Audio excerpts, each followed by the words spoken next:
जय श्री राम। नमस्कार मित्रों। आज एक ऐसी कहानी जो वास्तव में वर्तमान युग में एक बहुत ज्यादा सोचने के लिए मजबूर करने वाली कहानी है। एक बच्चा जो 10वीं कक्षा में पढ़ता है, एक दिन उसकी परीक्षा होती है, उसका रिजल्ट आता है और उसको अपनी परीक्षा में 90% अंक प्राप्त होते हैं। तो वह बड़ा प्रसन्न होता है और प्रसन्नता से अपने घर आता है। अपने घर आकर अपने पिताजी से चिल्लाता हुआ कहता है, पिताजी पिताजी देखिए ये मेरी मार्कशीट, मेरे क्लास में मैं अव्वल आया हूँ, मुझे 90% अंक प्राप्त हुए हैं। पिता बड़े प्रसन्न होते हैं, बड़े खुश होते हैं और खुशी के मारे वो अपनी पत्नी को आवाज देते हैं कि सुनो, हमारे पुत्र को आज उसकी कक्षा में 90% अंक प्राप्त हुए हैं। अब तो आकर के देखो और कुछ मिठाई का इंतजाम करो, कुछ मीठा बनाओ घर में।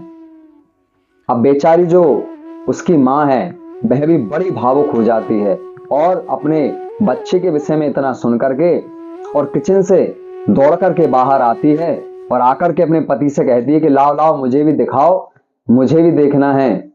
लेकिन बच्चा फटाक से बोलता है कि बाबा पिताजी,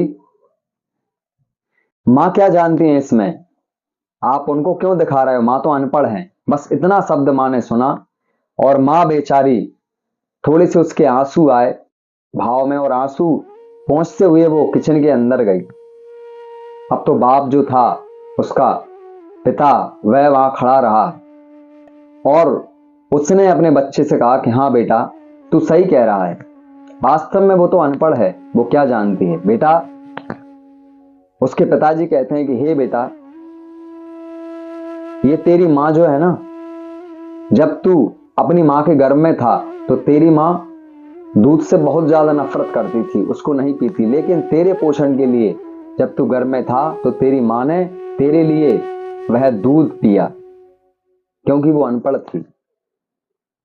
जब तू बड़ा हुआ, सुबह तू स्कूल जाने लगा तो सुबह 7 बजे तुझे स्कूल जाना है, तो तेरी माँ 5 बजे उठ करके और तेरे लिए नाश्ता भोजन पानी आदि तेरा सब व्यवस्थित कार्य कर करके और फिर दिन भर घर का कार्य करती थी, तुझे तैयार करके स्कूल भेजती थी, क्योंकि वो अनपढ़ है। ये तेरी माँ जब बचपन में तू कभी कभी बीमार हो जाता था तो उस समय रात रात भर तेरी माँ थपकियां दे करके तुझे तेरे पास बैठ करके और तुझे सुलाती थी और खुद रात भर जागती थी और सुबह उठ करके फिर वही उसका सारा काम, क्योंकि वो अनपढ़ थी।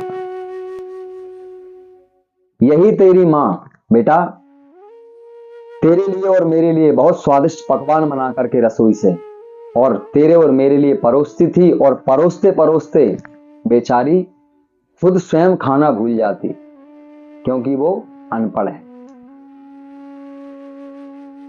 तेरे कपड़ों का, तेरे वस्त्रों का, तेरे स्कूल के बैग का जब तू आता है किस प्रकार से वो ध्यान रखती है, क्यों? क्योंकि वो अनपढ़ है।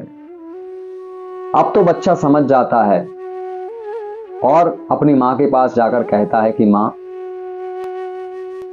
ये मेरे जो स्कूल के 90% अंक हैं, ये तो वास्तव में तेरी शिक्षा के आगे कुछ नहीं है मां, ये तो तेरे 100% मार्क्स के बराबर भी नहीं है मां, तू मेरी प्रथम शिक्षक है। आज मैं समझ गया मां कि वास्तव में मेरी मां के पास तो वास्तव में मेरे पास तो ये 10वीं कक्षा की 90% मार्क्स की डिग्री है, लेकिन मेरी मां के पास तो पीएचडी से ही बड़ी, मेरी मां तो शिक्षक है, मेरी मां तो डॉक्टर है मेरे लिए, मेरी मां बेस्ट कुक है जो बहुत बहुत अच्छे स्वादिष्ट व्यंजन मेरे लिए बनाती है। तो मेरे लिए तो मेरी मां वास्तव में बहुत ज्यादा शिक्षित है। और वह बालक वहां समझा।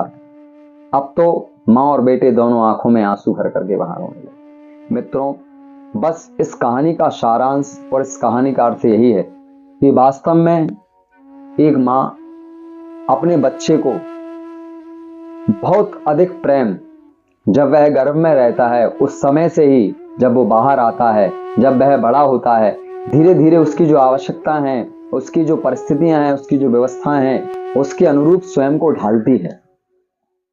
वही माँ जो जीवन भर अपने बच्चों के वस्त्रों के लिए, कपड़ों के लिए, अच्छे अच्छे फैंसी ड्रेस के लिए स्वयं जीवन भर केवल एक साड़ी में अपना गुजारा कर लेती है, लेकिन वास्तव में बच्चे के लिए वो नए नए कपड़े जो उसको चाहिए, वह उसके लिए अपनी सारी खुशियां त्याग देती है।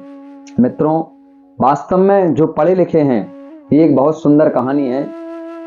वो हो सकता है, ऐसा नहीं है, लेकिन स्वार्थ उनके अंदर हो, लेकिन एक अनपढ़ माँ जो वास्तव में सब समझती है, उसके अंदर वह स्वार्थ रहित रहती है।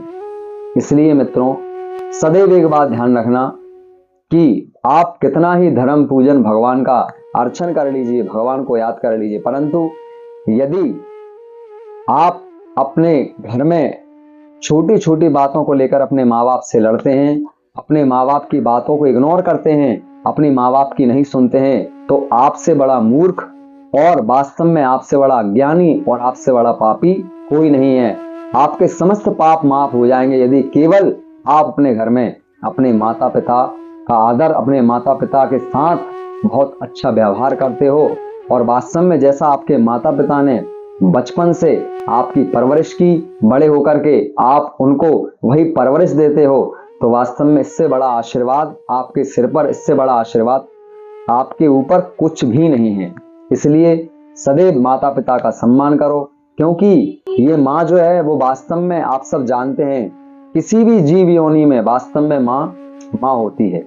इसलिए आप सभी अपने माता पिता का ध्यान रखें, स्वयं का ध्यान रखें, सुखी रहें, मस्त रहें। जय श्री राम।